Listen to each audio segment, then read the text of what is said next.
At this point, we need to decide whether this preoccupation with violence is necessarily unhealthy. And the question is an enormously complex one.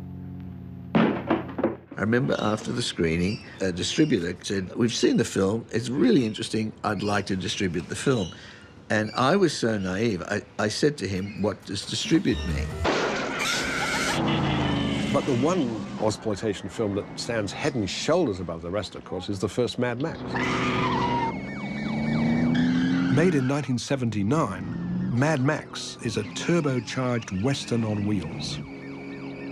Inspired by the oil crisis of the 1970s, its world is on the brink of collapse, with law enforcement overwhelmed by murderous highway gangs. I believed it. I believed that that was the future. That's what my future was going to look like, and it was in my country. Directed by George Miller, a young doctor working in casualty who had experienced firsthand the carnage on Australia's roads, Mad Max would make its director and Mel Gibson superstars in the world of cinema. Well, George, I don't know whether you've ever seen this, but back in 1979, there was a preview of a film called Mad Max, and that was the first review I did for Variety, for which I got paid. Something of a new departure for Australian films. All stops out, fast-moving exploitation pick. Have a look. Wow. And it's a good review. I was quite excited about it, I remember. Nor does he dwell on the violence.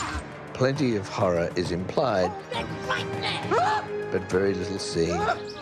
The death of Max's wife and baby is shot in a particularly distant way.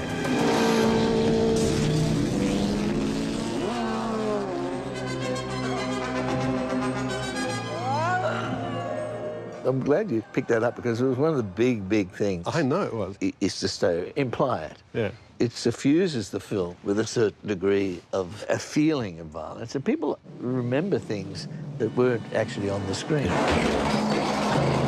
It looks like being a winner down under. And it was. Yeah. You think I look silly, don't you? Made for only $350,000, for the next 20 years, Mad Max held the Guinness World Record for the biggest profit from a film.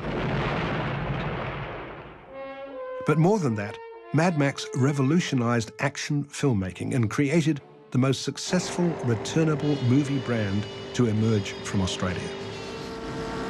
The most influential post-apocalyptic movies were born. Bring him back to me, alive! It will reveal!